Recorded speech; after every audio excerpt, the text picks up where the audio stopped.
Hello everyone, welcome to our YouTube channel S K Sankalp. Myself S K. Economics के हमारे something 14 lecture के around हो चुके हैं। मे बी उन 14 लेक्चर में हमारे 4 चैप्टर हो चुके हैं। आज हमारा जो है 5th चैप्टर हम इकोनॉमिक्स में पढ़ेंगे। 4 चैप्टर हमने पढ़ लिए हैं, 4 जो आपका 5th चैप्टर है वो आज हम देखेंगे। चैप्टर नंबर, इसको मैं चैप्टर भी डाल देता हूँ, चैप्टर 5, ये आप भी डाल देना जो लगातार क्लास ले रहे हैं। तो चैप्टर 5 में हम पढ़ेंगे भारतीय बैंकिंग का विकास एवं व्यवस्था। मतलब कि आज की जो बैंकिंग व्यवस्था है या बैंक का जो विकास है वो पहले कभी ऐसा नहीं होगा, पहले कभी कुछ और तरीके का होगा और उससे पहले कभी कुछ और तरीके का होगा। क्योंकि आजकल आप जिस तरीके का बैंक में व्यवस्था देखते हैं, इंफ्रास्ट्रक्चर को लेकर देख लें, चाहे उनके वर्क को लेकर देख लें, आप जाएंगे तो पहले कभी अगर जो पुराने लोग होंगे जब वो बैंक में जाते होंगे तो बैंक की इंफ्रास्ट्रक्चर को लेकर, काम को लेकर बड़ी जर्जर स्थिति होती होगी, बड़ी वीक स्थिति होती होगी। ना उनमें एसी होता होगा, ना ऐसे आजकल जैसे आप देखते हो कि बढ़िया जो है काउंटर लगे हैं, एसी लगी हुई है, बाकायदा फर्श अच्छा है। तो ये कि विकास क्रम में आ जाता है। ये विकास क्रम तो मैं इंफ्रास्ट्रक्चर को लेके बोल रहा हूँ। इसी तरीके से उनके काम में, उनके जो है एक तरीके से टेक्नोलॉजी में भी विकास आया। तो वो भारतीय बैंक का विकास आज पढ़ना है आपको और व्यवस्था भी पढ़ना है। विकास हर किसी के लिए ज़रूरी है, चाहे वो एग्ज़ाम दे रहा हो या ना दे रहा हो। पता होना चाहिए अपने देश में किस तरीके से बैंकों का विकास हुआ है। इसको पढ़ लेते हैं क्या होता है। देखो, प्राचीन काल में भी हमारे यहाँ बैंक रहे होंगे, लेकिन उनका विकास नहीं होगा। प्राचीन काल और आधुनिक काल, आधुनिक काल हम जो मानते हैं वो अंग्रेजों के या फिर यूरोपियों के आने के से मानते हैं। यूरोपीय कौन? जो यूरोप कंट्री महाद्वीप है, वहाँ से जो देश आए थे या वहाँ से जो लोग आए थे उन देशों के, यूरोप महाद्वीप के, तो उनके आगमन से हम जो है आधुनिक मान लेते हैं। उससे पहले प्राचीन है। तो प्राचीन काल में भी आपको मैं कुछ चीज़ें बता देता हूँ कि प्राचीन काल में भी बैंक जैसी व्यवस्था देखी गई है। चलो पहले प्राचीन और आधुनिक काल को तो बाद में समझेंगे, लेकिन बैंक होता क्या है एक लोकल लैंग्वेज में समझ लेते हैं। देखो, बैंक वह कोठी है, बैंक वह कोठी है जिसमें जो है किसी व्यक्ति, जो संस्था है, जो कोठी है, जो बैठे हैं कोठी में, वो व्यक्तियों को क्या करती है, पैसा जमा करती है और उस पैसा को जमा करने के बाद उस पर जो है उनको ब्याज देती है। ठीक है। और कई बार ऐसा होता है कि वही कोठी आपकी क्या देती है, उनको कुछ कंडीशंस में लोन भी देती है। तो वो आपके क्या है, बैंक कहलाता है। जहाँ भी ऐसी एक्टिविटी हो रही है कि लोगों का पैसा जमा होता है और पैसा जमा होने के बाद आपका उस पर ब्याज दिया जाता है, उन लोगों को इंटरेस्ट दिया जाता है और कई बार उनको लोन भी दिया जाता है, तो वो आपकी क्या कहलाती है, बैंक कहलाती है। ऐसी कोठी, ध्यान रखना। तो बैंक एक लोकल लैंग्वेज में मैंने आपको समझा दिया है। प्राचीन और आधुनिक का मैं एक ग्राफ समझा देता हूँ कि प्राचीन काल में, क्योंकि आजकल जैसा दिख रहा है बैंक वैसा नहीं होगा। आधुनिक काल के बैंक अलग थे या प्राचीन काल में बैंकों की व्यवस्था अलग थी। ये नहीं कहूँगा कि मैं इस तरीके से इंफ्रास्ट्रक्चर था। पहले का भी जो बैंक होते थे वो बैंक ऐसे नहीं होते थे कि कोई घर, कोई ऐसे बिल्डिंग बनी है पर्टिकुलर, जैसे बैंक ऑफ बड़ौदा, SBI या फिर स्टेट बैंक, कोई सा भी इस तरीके के बैंक है, पंजाब नेशनल बैंक, पहले ऐसा कभी नहीं होता था। पहले क्या होते थे, लोग पर्टिकुलर इस तरीके का काम करते थे। जैसे महाजन लोग हो गए, किसी को ज़रूरत पड़ी, महाजन लोग जिनके पास पैसा होता था, जिसको ज़रूरत पड़ी उसको पैसा दे दिया, ठीक है, और उससे जो है सूद समेत वापस कर लिया। बात तो वही पड़ गई, पैसा दे दिया फिर बाद में ले लिया। तो ये एक व्यवस्था प्राचीन काल से चली आ रही है कि जरूरत पड़ने पे पैसा दिया लेकिन बाद में फिर सूद समेत वापस भी लिया है। तो वो एक बैंकिंग ही एक रूप देखा गया है। वो ऐसा तो स्वरूप नहीं होगा जैसा आजकल है, लेकिन पहले का भी प्राचीन काल से भी बैंक की व्यवस्था चली आ रही है। प्राचीन काल से क्या आपका वैदिक काल में भी ये तत्व देखे गए हैं। कौटिल्य की जो एक बुक है अर्थशास्त्र, जो मौर्य काल के टाइम पर था, उसकी अर्थशास्त्र में भी ऐसा कुछ पाया गया है। मौर्य काल में भी ये व्यवस्था देखी गई है। इवन मुगल काल में भी ये व्यवस्था देखी गई है। मुगल काल में तो ये व्यवस्था भी देखी गई है कि अगर आपको कोई पैसा लेना है, उधार लेना है, लोन लेना है, तो आपको कुछ अपना ऐसा इंपॉर्टेंट चीज़ गिरवी रखनी पड़ेगी, उसके बाद तुम्हें लोन मिल जाएगा। फिर बोला आप लोन वापस कर दोगे तो आपकी वो इंपॉर्टेंट चीज़ मिल जाएगी। तो मेरा कहने का मतलब यह है, प्राचीन काल से ये व्यवस्था चली आ रही है। लेकिन आधुनिक काल इसको कब से कहने लगे? आधुनिक काल तब से कहने लगे जब इस पर यूरोपीय देशों का इफेक्ट पड़ा। यूरोपीय देशों का इफेक्ट का मतलब जब यूरोप से भारत में आगमन हुआ। आगमन किस किस का आगमन? आपका जैसे कि पुर्तगाल हो गए और आपके डच हो गए, ब्रिटिश हो गए। तो ये सब लोग जब आए तो इन्होंने जो है, आपको पता है इनका उद्देश्य जो है 1600 में आना स्टार्ट हुए, तो इनका जो उद्देश्य रहा था भारत में व्यापार करने का रहा था, क्योंकि भारत के बारे में चर्चा सुन चुके थे कि भारत जो है बहुत समृद्ध एक देश है, वहाँ जाना चाहिए। तो यहाँ आए और यहाँ पे इन्होंने व्यापार करना स्टार्ट किया, और व्यापार करने के क्रम में इनके पास जो मुद्रा हुई तो उस मुद्रा को व्यवस्थित करने के लिए इनको बैंक की ज़रूरत पड़ी। तो भारत में जो विकास होना स्टार्ट हुआ है वो इन्हीं यूरोपीय लोगों के बाद, ये यूरोपीय देश से जो आने वाले लोग थे इनके बाद शुरू हो चुका था। इन्होंने जो यहाँ पर व्यापार करके जो मुद्रा इकट्ठी की, जो पैसा एकत्र किया, उसको व्यवस्थित करने के लिए यहाँ पे इन्होंने बैंकिंग व्यवस्था की या बैंकिंग के विकास की शुरुआत कर दी। तो मेन आपका कहाँ से स्टार्ट होता है? यूरोपियों के आगमन से बैंकिंग व्यवस्था में विकास हो जाता है। प्राचीन में बस एक तत्व में आपको एलिमेंट समझा रहा था, बाकी अब जो है मेन पढ़ना स्टार्ट करेंगे। यूरोपीय मतलब जो जितने भी देश आए थे उन्होंने कर दिया था स्टार्ट। वैसे मेन तौर पर देखा जाए, आपको पता है ब्रिटिश कंपनी थी जिसका नाम था ईस्ट इंडिया कंपनी, जो ब्रिटिश कंपनी थी। ईस्ट इंडिया कंपनी ने यहाँ पर कुछ एजेंसी गृह ओपन किए थे। उस टाइम पर उनको बैंक ना बोलकर एजेंसी गृह बोलते थे, ठीक है, एजेंसी होम। एजेंसी होम ये जो है किसके द्वारा चलाया जा रहा था? जो ब्रिटिश लोग थे या फिर यूरोपियन लोग थे आपके, वो अधिकारी, उस कंपनी के अधिकारी और उस कंपनी के जो प्राइवेट लोग हैं। अधिकारी वो सरकारी लोग हो गए, प्राइवेट जो हैं जो निजी तौर पर लगे हुए हैं। कंपनी में दो तरह के वर्कर थे, जो कंपनी को सरकार की तरफ से ऑथराइज थे, और एक जो निजी लोग लगे हुए थे। दोनों ने जो है अपना जो है इसी बैंक का, इस एजेंसी गृह का क्या करना स्टार्ट किया? एक तरीके से वित्तीय पोषण करना स्टार्ट किया। यही लोग उसमें पैसा जमा करते थे, यही लोग उसको संचालित करते थे, अपने हिसाब से ये मूवमेंट करने लगे थे, क्योंकि इन्होंने विदेश में देखा होगा, अपने यहाँ पर देखा होगा, तो उसी को यहाँ पे इन्होंने फॉलो कर लिया। भारतीयों का अभी इसमें कोई रोल नहीं है।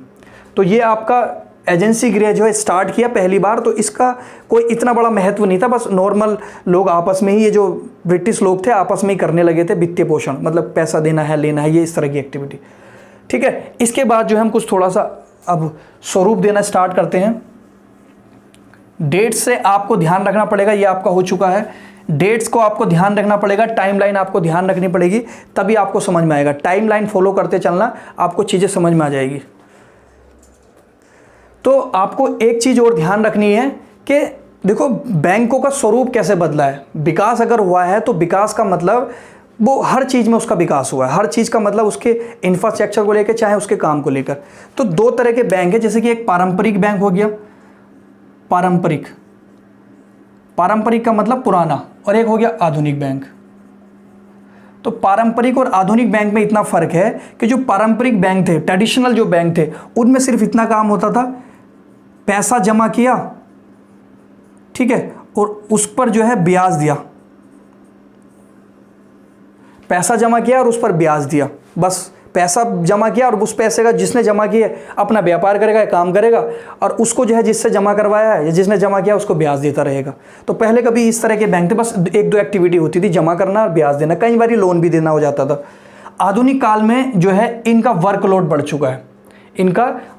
बढ़ चुका है, अब ये सिर्फ इतना काम नहीं है कि पैसा जमा करा या पैसा जमा किया और उस पर लोन दिया, नहीं। आजकल जो है आधुनिक बैंकों का काम बहुत ज़्यादा हो चुका है, चाहे वो आपका कार लोन हो, चाहे वो आपका होम लोन हो, चाहे वो आपका गोल्ड लोन हो, चाहे वो आपका विदेशी मुद्रा जो मिलती है उसका जो है आपका कोष बनाना हो, या फिर उसको विदेशी मुद्रा को विनियमित करना हो, ठीक है।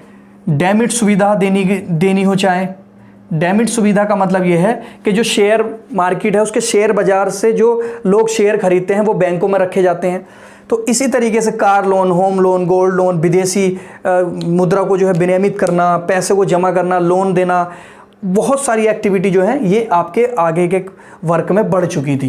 पहले कभी ऐसा नहीं होता था। तो ये एक पारंपरिक और आधुनिक में फ़र्क देखा गया है। आधुनिक में आपको ये बैंकों को जो क्या बोला जाने लगा, बैंकों को किसी देश की अर्थव्यवस्था की रीढ़ की हड्डी बोले जाने लगा।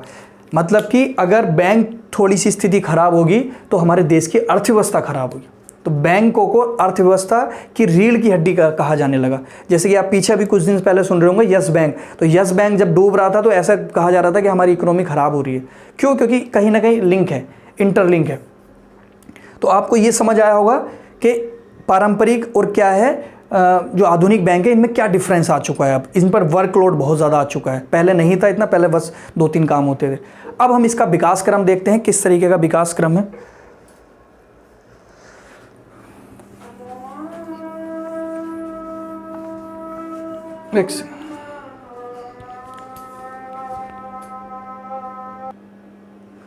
ठीक है, चलिए अब जो है इसका विकास क्रम देख लेते हैं। जैसे कि इससे पहले भी खुला है लेकिन इतना कोई प्रभाव नहीं, लेकिन डेट लाइन जो टाइम लाइन है यहाँ से आप फॉलो करना स्टार्ट करेंगे। 1817 में यूरोपीय पद्धतियों के आधार पर, यूरोपियन पद्धति जो यूरोप में जैसे थे, तो 1817 में यूरोपियन पद्धति के आधार पर आपका यहाँ पर बैंक ऑफ हिंदुस्तान खोला गया, बैंक ऑफ हिंदुस्तान। ठीक है, बैंक ऑफ हिंदुस्तान ओपन किया गया 1870 में सॉरी, लेकिन ये असफल रहा, ये जो है असफल रहा। लेकिन इसको खोला किसने था, एक अलेक्जेंडर कंपनी थी, उसने इसको ओपन किया था, अलेक्जेंडर कंपनी थी। इसको सॉरी एक मिस्टेक हो गया, 70 करना। ठीक है, अलेक्जेंडर कंपनी थी आपकी, उसने बैंक ऑफ हिंदुस्तान की स्थापना की थी 1770 से, इसलिए क्योंकि बैंक भारत में इन यूरोपियंस का या फिर ब्रिटिशों का ले लेते हैं, मोटा मोटा ब्रिटिशों का, अंग्रेजों का भारत में इसी डेट से 1770 से या 65 से अब प्रभाव जमने लगा था। अब ये यहाँ पर अपना पकड़ बनाने लगे थे बहुत मजबूती के साथ, तो इसलिए इन्होंने ये काम भी करना स्टार्ट कर दिया था। तो 1770 के बाद आपका हम आगे की तरफ पढ़ते हैं। ये बैंक ऑफ हिंदुस्तान की स्थापना हुई थी, असफल रहा था, अलेक्जेंडर कंपनी ने इसको ओपन किया था। उसके बाद जो चलते हैं हम 3 डेट लेंगे हम, 1806 मतलब कि ये जून, फिर आपका अप्रैल 1840, और फिर ये डेट आपको इसलिए ध्यान रखनी पड़ेगी क्योंकि इसके अकॉर्डिंग अगर आप पढ़ेंगे तो आप भूल नहीं सकते। ये विकास बता रहा हूँ मैं, पहले कभी ऐसा बैंक खुला था फिर बढ़ता चला गया विकास। 1806 में आपका बैंक ऑफ बंगाल की स्थापना हुई थी, या सॉरी बैंक ऑफ कलकत्ता की स्थापना हुई थी।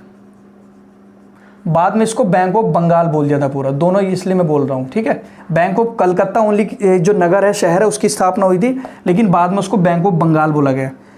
1840 अप्रैल में आपका बैंक ऑफ बॉम्बे की स्थापना हुई, बैंक ऑफ बॉम्बे। जुलाई 1843 में बैंक ऑफ मद्रास की स्थापना हुई। तो आपको ये टाइमलाइन समझ में आ रही ना, 1770 के बाद 1806, 1840, 1843, ये 3 बैंक जो है आपके 3 प्रेसिडेंसियों में किसने ओपन कर दिए, अंग्रेजों ने। 3 प्रेसिडेंसियों का मतलब ये है, जैसे कि आपका ये भारत है, इस भारत में जहां जहां अंग्रेजों ने पकड़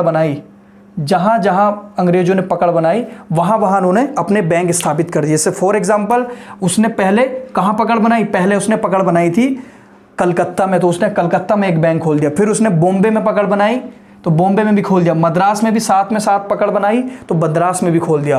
तो तीनों जगह आप ध्यान रखना है कि कहाँ कहाँ इन्होंने ओपन किया। तो ये इस तरीके से इनका विकास देख रहे हो आप, 70 से ही बढ़ता चला गया।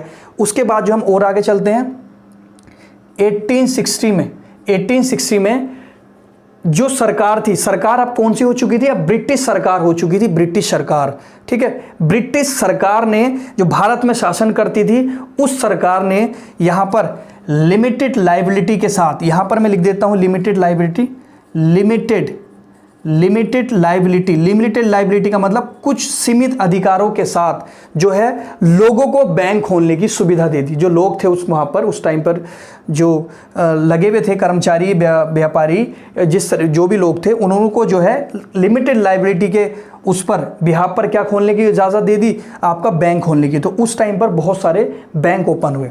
तो 1860 में जो है लिमिटेड लायबिलिटी के आधार पर बैंकों को खोलने की परमिशन दे दी गई। ठीक है, उसके बाद जब परमिशन दी तो लोगों ने एकदम तो नहीं खोला, बाद में खोलना स्टार्ट किया। तो वो जो ओपन किया आपका, वो ओपन किया 1865 में पहला बैंक खोला आपका इलाहाबाद बैंक, आपने सुना होगा। इलाहाबाद बैंक ओपन किया इस लिमिटेड लायबिलिटी के बाद। उसके बाद 1865 में के बाद 1881 में आपका बैंक ऑफ शिमला की स्थापना हुई। बैंक ऑफ शिमला की स्थापना हुई। बैंक ऑफ शिमला की स्थापना हुई। उसके बाद 1881 में ही आपका Awadh bank of India, Awadh जो यूपी के अंदर उसको माना जाता था, अवध बैंक ऑफ इंडिया की स्थापना हुई, या अलायंस बैंक ऑफ, या फिर अवध बैंक ऑफ ही लिख लीजिएगा, ज़्यादा कंफ्यूज मत करिएगा। 1865, 1881 और 1881 में ये 3 बैंक खुले। इसके बाद जो एक और महत्वपूर्ण बैंक खुला वो आपका 1894 में पीएनबी की स्थापना हुई। पीएनबी का मतलब पंजाब नेशनल बैंक। तो आपको 2 महत्वपूर्ण इसमें चीज़ें याद रखनी है, 1881 वाला अवध वाला ध्यान रखना है और 1894 वाला पीएनबी पंजाब नेशनल बैंक की स्थापना, इसको याद रखना। क्यों मैं याद करने के लिए बोल रहा हूँ, क्योंकि अवध बैंक ऑफ इंडिया जो था वो 1881 में जो ओपन हुआ था, इसको जो है भारतीयों के द्वारा संचालित किया गया था। तो भारतीयों के द्वारा संचालित किया गया पहला बैंक कौन सा हो गया, अवध बैंक ऑफ इंडिया। 1894 में पूर्ण रूप से भारतीय बैंक जो था, पूर्ण रूप से भारतीय बैंक जो था वो 1894 में वो आपका पंजाब नेशनल बैंक था, पूर्ण रूप से भारतीयों के द्वारा ओपन। ये जो बैंक ओपन हुए थे, ये वाले जो पहले जो हुए थे 1860 से पहले, bank of Calcutta, bank of Bombay और बैंक ऑफ मद्रास, ये जो है उस कंपनी में जो प्राइवेट लोग थे और जो सरकारी लोग थे, उन दोनों ने अपने अपने पैसे डालकर बैंक की स्थापना की थी। थोड़े जो है प्राइवेट लोगों ने अंश डाला था, शेयर डाला था, थोड़े से सरकारी लोगों ने अंश डाला था, तो बैंक बना था। ठीक है, तो ये इस तरीके से बढ़ता चला गया, लेकिन ये पूरा जो है पूर्णतः भारतीयों के द्वारा था। तो पूर्ण रूप से भारतीय बैंक जो था आपका पंजाब नेशनल बैंक 1894 में, क्योंकि सरकार ने लोगों को अधिकार दे दिया था, कुछ लिमिटेड लायबिलिटी के सीमित अधिकार देकर जो है कि आप बैंक ओपन कर सकते हो। ठीक है, इससे आगे चलते हैं हम, आपको एक टाइमलाइन फॉलो कर लेनी है। आगे चलते हैं हम 1894 के ऊपर, तो वो कितना आएगा 1894 के ऊपर मैं आपको बता देता हूं। 1894 के बाद आपका जो निकल कर आता है वो निकल कर आता है 1905, और उसके बाद जो निकल कर आता है 1906। 1905 में कोई बैंक स्टैब्लिश नहीं हुआ था, सिर्फ मैं आपको एक कंडीशन बता रहा हूँ। इस टाइम पर जो है बंगाल का विभाजन कर दिया गया था, बंगाल का विभाजन कर्जन के द्वारा। उस टाइम का एक वायसराय था, मतलब कि यहाँ पर जो भारत में संभालता था शासन, उसका नाम था कर्जन। उसने जो है बंगाल का विभाजन कर दिया था। बंगाल जो था पूरा, जो आप देखते हो पश्चिमी बंगाल और पूर्वी बंगाल, जो पश्चिमी बंगाल है वो आजकल पूर्वी बंगाल जो है आपका, वो आपका हो चुका है बांग्लादेश। पश्चिमी बंगाल आपने सुना ही होगा भारत के अंदर है, तो पहले कभी वो एक हुआ करता था। तो बंगाल का जो विभाजन कर्जन ने कर दिया था 1905 में, मतलब कि एक तरफ हिंदुओं को बांट दिया था और एक तरफ मुस्लिम को बांट दिया था। उस टाइम पे हिंदू मुस्लिम बांटना उन भारतीयों को अच्छा नहीं लगा कि हमें हिंदू मुस्लिम में मत बांटो, तो उन्होंने इसका विरोध किया। और विरोध कैसे किया, उन्होंने विरोध किया 1905 में ही आपका एक आंदोलन चलाया जो 1906 में स्टार्ट हुआ, 1905 से, वो था स्वदेशी आंदोलन। स्वदेशी आंदोलन का इतना मतलब है कि आपको स्वदेशी की चीज़ें यूज़ करनी है, स्वदेश का स्कूल यूज़ करना है, स्वदेश का बैंक यूज़ करना है, स्वदेश के उद्योग, स्वदेश की चीनी, हर चीज़ स्वदेश की, मतलब कि देश की, विदेश की कोई चीज़ नहीं करनी, विदेशों का बहिष्कार करना है। तो इसी क्रम में जो है उन्होंने बैंकों का भी बहिष्कार करना स्टार्ट कर दिया जो विदेशों के थे, अपने बैंक खोलना स्टार्ट कर दिए। क्या कर दिया, अपने बैंक खोलना स्टार्ट कर दिया। और इसी क्रम में जो है आपके बैंक खुलने स्टार्ट हुए 1906 से। 1906 में भी ओपन हुआ, 1908 में भी ओपन हुआ, 1911 में भी ओपन हुआ और 1913 में भी ओपन हुआ। तो ये बहुत सारे बैंक है जो आपके खुलने लगे, बहुत सारे बैंक है जो आपके खुलने लगे। उसको टाइमलाइन को फॉलो करते रहना। 1894 के बाद ये जो है आपके खुलने स्टार्ट हो गए। Bank of India, bank of India,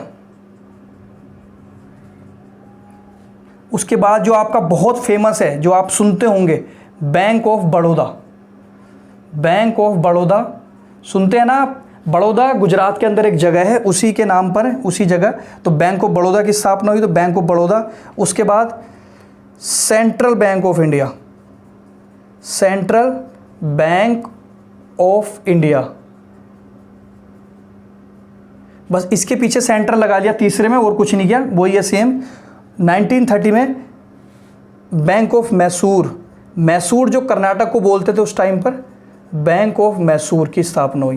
तो देख लेना आप कहाँ से ला रहे हैं आप, 1770 के बाद 1806, 1840, 1843, 1860, 1865, 1881, 1881, 1894 और आपका 1906, 1908, 1911 और 1913। अब जो है इसको मैं मिटाऊंगा, क्योंकि अब मैं पीछे का कनेक्ट करूंगा, वो बहुत ज़रूरी है आपके लिए, इसलिए इसको मैं मिटाऊंगा 1913 पर रोक कर। 1930 के बाद जो हम पढ़ना स्टार्ट करेंगे बैंकों का विकास, अभी और आगे है। जो महत्वपूर्ण डेट है वो आपको ध्यान रखने की ज़रूरत है बहुत ज़्यादा। 1921 में आपका इंपीरियल बैंक ऑफ इंडिया की स्थापना हुई थी। Imperial bank of India, imperial bank of India मतलब भारतीय शाही बैंक, हिंदी अगर लिखेंगे आप, भारतीय शाही बैंक की स्थापना हुई थी आपकी 1921 में। तो मैंने आपको अगर ध्यान हो तो कुछ बैंक बताए हैं। 1806 में कौन सा बैंक है बताइए, 1840 में कौन सा बैंक बताया था, 1843 में कौन सा बैंक बताया था, तो बैंक ऑफ बंगाल बताया था, बैंक ऑफ आपका बॉम्बे बताया था, और बैंक ऑफ मद्रास बताया था ना इस डेट को। तो इंपीरियल बैंक ऑफ इंडिया की जैसे ही स्थापना हुई 1921 में, इन तीनों बैंकों को, ये आपका इंपीरियल बैंक ऑफ इंडिया की स्थापना हो गई, ठीक है। इन तीनों बैंकों को जो 1806 में और 1840 में बॉम्बे, मद्रास और बंगाल, इन तीनों बैंकों को क्या कर दिया, इसके अंदर विलय कर दिया, इसके अंदर विलय कर दिया, तीनों को उठाकर इसमें, क्योंकि अंग्रेजों के बैंक थे वो। तो ये आपका किसका बैंक था, ये भी अंग्रेजों का बैंक था, अंग्रेजों का बैंक। क्लियर है। तो ये आपको ध्यान रखना है, इंपीरियल बैंक ऑफ इंडिया अभी और, क्योंकि 1920 के बाद 21 के बाद इसकी एक घटना और आएगी 1955, तो उसको जरूर याद रखना। अभी जैसे मैं क्रम लेकर आ रहा हूँ, क्रम जोड़े रखना। 1921 के बाद कुछ और इवेंट है जो आपको पढ़ने पड़ेंगे, ये आपको समझ में आएगा। 1921 में इंपीरियल बैंक ऑफ इंडिया की स्थापना हुई, उसमें ये तीन बैंक उठा के इसमें विलय कर दिया, इनको मर्ज कर दिया इनके साथ, क्योंकि अंग्रेजों का बैंक थे ये, ठीक है। 1921 के बाद अब आगे देखते हैं हम।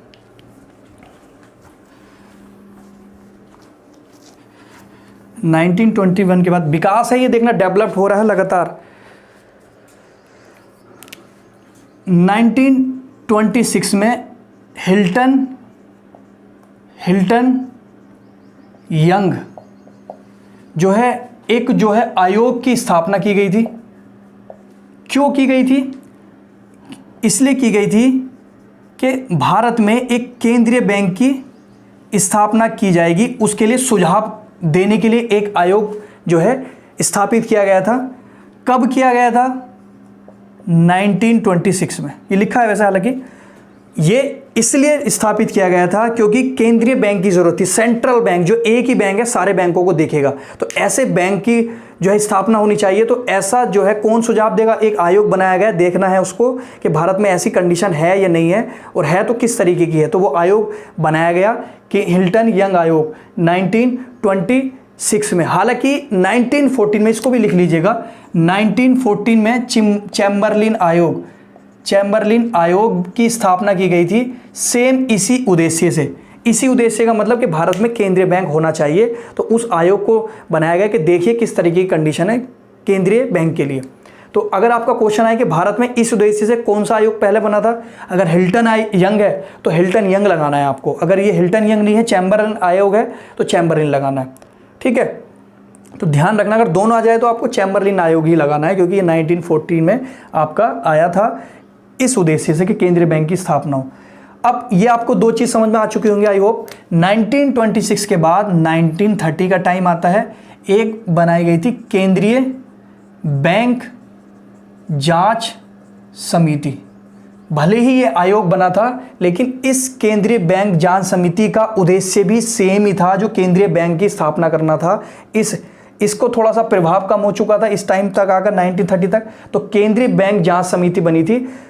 केंद्रीय बैंक जांच समिति इसलिए बनी थी क्योंकि आपको मैं बता दूं 1930 में जो है एक घटना घटित हुई थी, वैश्विक मंदी आई थी, वैश्विक मंदी, ग्लोबल क्या आई थी, रिसेशन आई थी। उस ग्लोबल रिसेशन में बहुत सारे बैंक जो है टूट चुके थे। मैंने आपको बताया है कि अर्थव्यवस्था की रीढ़ की हड्डी बैंक है। अगर किसी अर्थव्यवस्था में ही कोई किसी तरह का बैंट आ जाए या रिसेशन आ जाए तो बैंकों की हालत भी जर्जर हो जाती है। तो इसलिए 1930 में वैश्विक मंदी आई थी, तो वैश्विक मंदी से जो है बहुत सारे बैंक जो है रिसेशन में चले गए थे, कमज़ोर पड़ गए थे, वीक हो गए थे।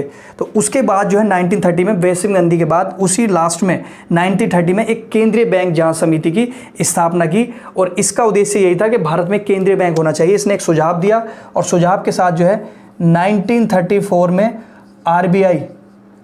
आरबीआई एक्ट पारित हुआ 1934 में और इसी के साथ 1935 1 अप्रैल 1935 में आरबीआई की क्या हो गई, स्थापना हो गई। आरबीआई की स्थापना हो गई, रिजर्व बैंक ऑफ इंडिया की स्थापना हो गई। इसने जो है सुझाव दिया, रिपोर्ट प्रस्तुत की, इसी के बिहाफ पर 1934 में आरबीआई अधिनियम बना और 1 अप्रैल 1935 को आरबीआई की स्थापना हो गई। इसको इतना ही रखना है क्योंकि आरबीआई जो है हम सिर्फ अगले लेक्चर में पढ़ेंगे पूरा डिटेल, इसका काम क्या है, क्या होता है, करता क्या है, किसका कितने लोग रहते हैं, सारा सिस्टम अगले उसमें पढ़ेंगे हम। ठीक है, तो आपको जो है 1935 तक कोई दिक्कत तो नहीं है, कोई दिक्कत तो नहीं है, नहीं होगी आई होप। ठीक है, 1935 के आगे चलते हैं हम। मैंने आपको बताया है कि जैसे ग्लोबल वार्मिंग आया है, ग्लोबल वार्मिंग से जो है ग्लोबल वार्मिंग कह रहा हूँ, ग्लोबल रिसेशन आया है, तो ग्लोबल रिसेशन से जो है बैंकों की हालत जर्जर हो जाती है। तो ठीक करने के लिए फिर आयोग बनते हैं, समिति बनती है, कार्य करते हैं कि उसको कैसे ठीक किया जाए। तो ये हुआ है। जैसे कि आपको पता है स्वदेशी आंदोलन हुआ था, स्वदेशी आंदोलन के तहत 4 बैंक खुले थे, इलाहाबाद बैंक, इसी तरीके से bank of Baroda, central bank of India.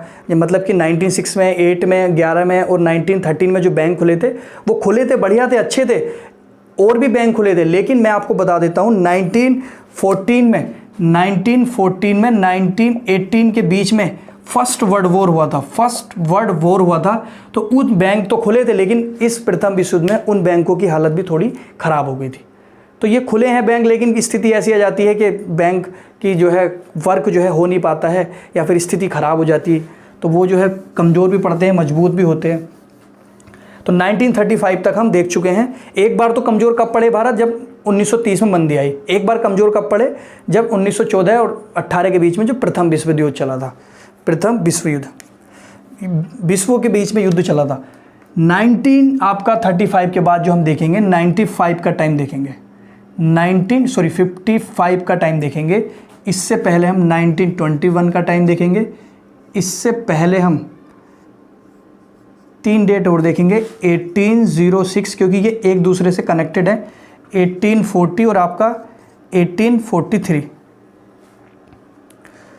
1806 में बैंक ऑफ बंगाल, 1840 में बैंक ऑफ बॉम्बे, 1843 में बैंक ऑफ मद्रास। तीनों को मिलाकर जो है इंपीरियल बैंक ऑफ इंडिया में जो है विलय कर दिया गया था। लेकिन आज़ादी के बाद 1947 में जब हमारा भारत आज़ाद हो गया, उसके बाद जो है इस इंपीरियल बैंक ऑफ इंडिया का नाम बदलकर क्या रख दिया, एसबीआई रख दिया। क्या रख दिया, एसबीआई रख दिया। 1921 में ये अंग्रेजों का बैंक था, लेकिन जब आज़ाद हो गया तो वो हमारा, उसके बाद वो हमारा हो गया। तो उसी इंपीरियल बैंक ऑफ इंडिया का नाम बदलकर क्या रख दिया भारत में 1955 में, SBI, state bank of India, state bank of India. ठीक है, स्टेट बैंक ऑफ इंडिया 1955 में। और इसका क्या कर दिया, नेशनलाइजेशन भी कर दिया। नेशनलाइजेशन एक बार ध्यान रखिएगा क्या होता है, लोकल लैंग्वेज में बिल्कुल मैं बताऊंगा।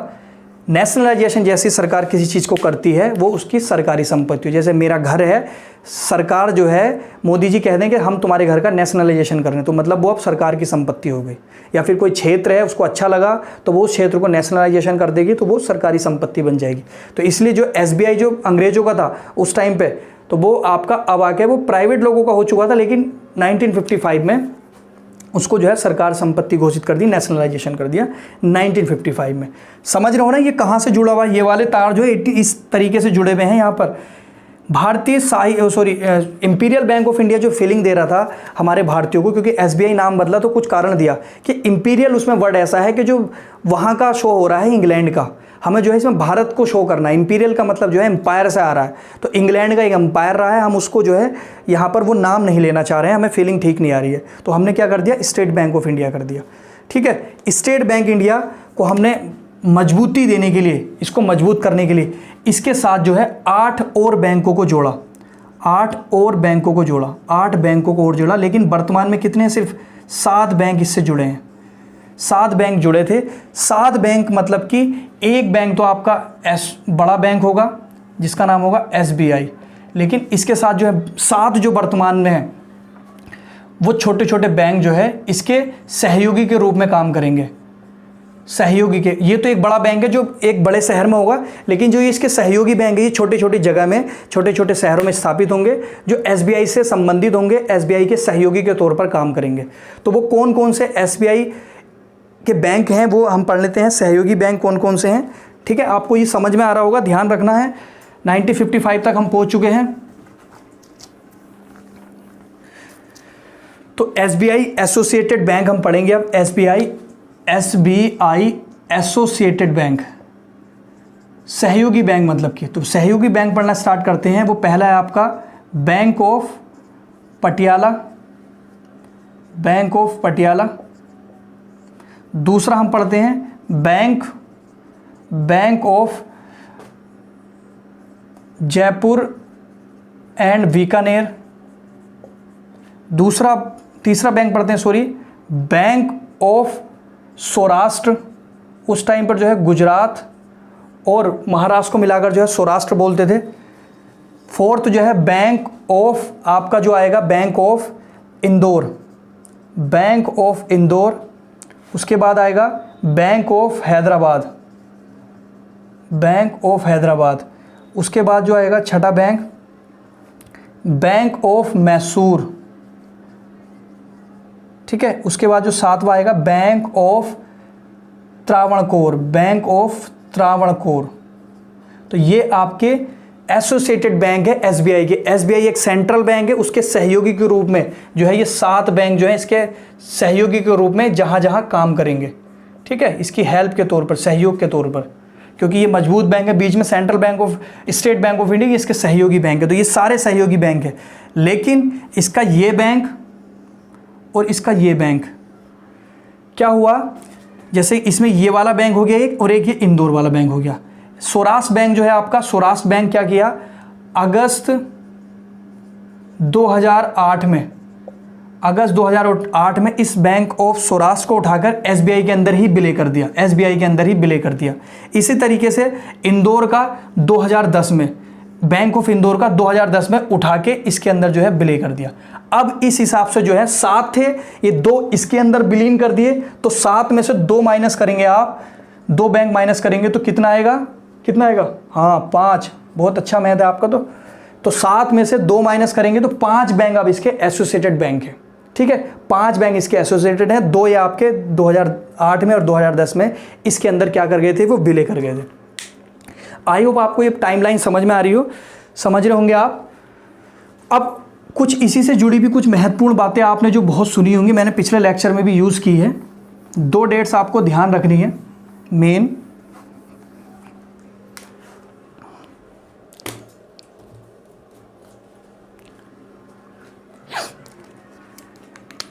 उन्नीस जुलाई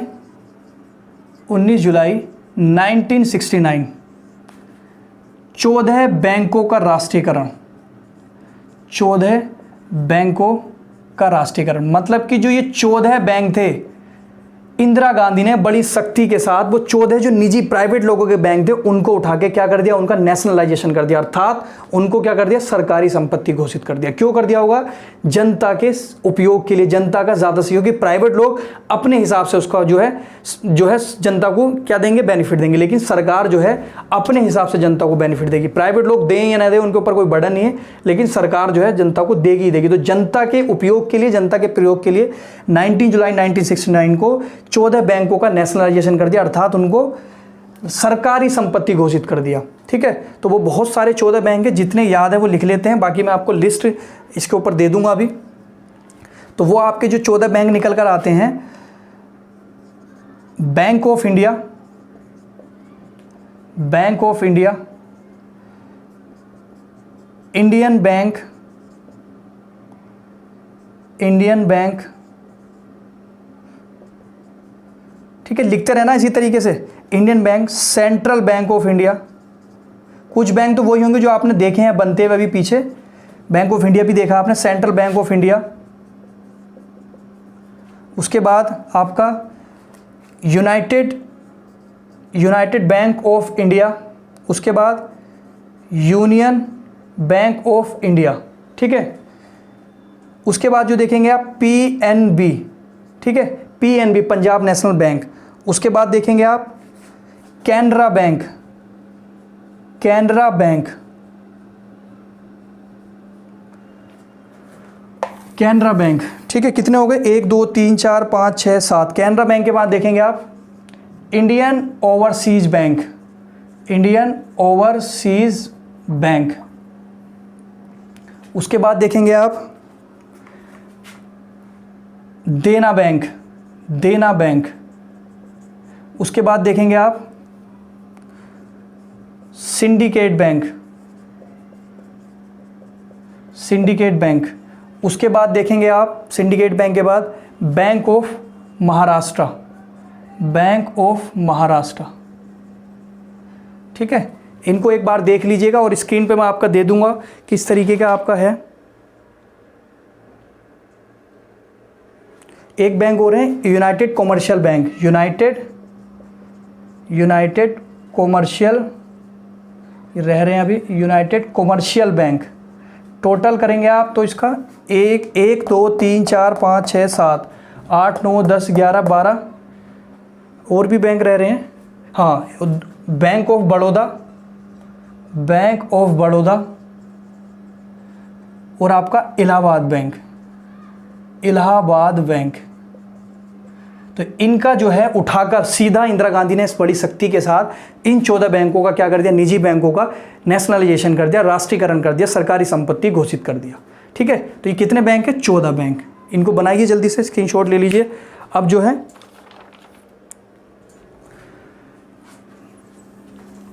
15 अप्रैल, मतलब 15 अप्रैल का मतलब 15 अप्रैल ही होगा फिर। 15 अप्रैल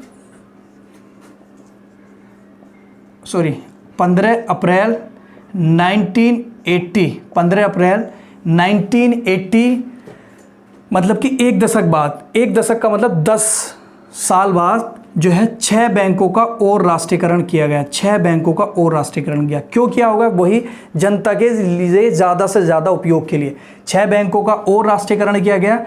14 पहले थे, 6 और जुड़ गए, टोटल कितने हो जाएंगे 1980 में, 20 बैंकों का राष्ट्रीयकरण, मतलब कि निजी बैंकों को सरकारी बना दिया। पहला आपका Punjab and Sindh Bank, Punjab and Sindh Bank. दूसरा आपका आंध्रा बैंक। तीसरा आपका विजय बैंक। चौथा आपका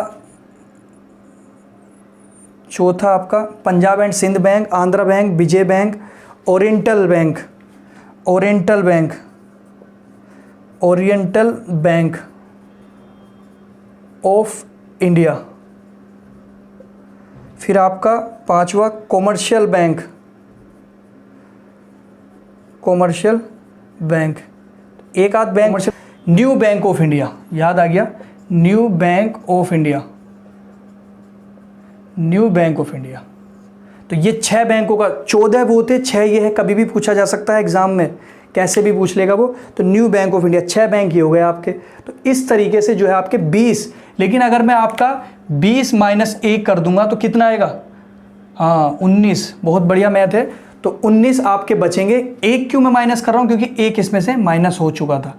न्यू बैंक ऑफ इंडिया जो है आपका, जो 6 बैंक 1980 में नेशनलाइजेशन किया था, उसमें एक छठा बैंक जो था न्यू बैंक ऑफ इंडिया था, उसको जो है 1993 में सितंबर 1993 में इसका जो है पीएनबी बैंक में मैं क्या कर दिया, इसका पीएनबी बैंक में विलय कर दिया। पीएनबी बैंक में विलय का मतलब, जैसे आपका पीएनबी बैंक है, ये आपका पीएनबी बैंक है, इस पीएनबी बैंक में ये न्यू बैंक ऑफ इंडिया जब कमज़ोर हो रहा है, चल नहीं रहा, तो इसको उठा के जो है यहाँ से इसके अंदर इस्टेब्लिश कर दिया न्यू बैंक ऑफ इंडिया को। तो वो आपकी कमज़ोरी के कारण इसको कर दिया होगा। चलिए, आई होप आपको समझ में आ चुका होगा। 19 आप बचे हैं 20 की जगह। टाइमलाइन ज़रूर ध्यान रखना, मैंने 1770 से स्टार्ट किया था, ये लेकर आया हूँ मैं लगातार। इसको बीच में अगर एक बार समझ में नहीं आया तो इसको दोबारा रिपीट करना, समझना ज़रूर है। ये इस तरीके से बैंकों का विकास हुआ है। अभी बैंक के बारे में हमें भी नहीं पता चला है, अभी पूरा इतिहास पढ़ा है। और भी चीज़ें आपको जो समझने की है कि बैंक रेट क्या होता है, CRR क्या होता है, SLR क्या होता है, ये सारी चीज़ें हम अगले लेक्चर में पढ़ेंगे। और प्लीज़ आपसे तहे दिल से है कि आप अगर को प्लीज़ आपको अगर चैनल पे वीडियोस अच्छी लग रही हो, अगर आपको चीज़ें समझ में आ रही हो तो चैनल को सब्सक्राइब कर दीजिए करें। आपसे हम इतना ही चाहते हैं। आज के लिए इतना ही रखते हैं। Thank you so much.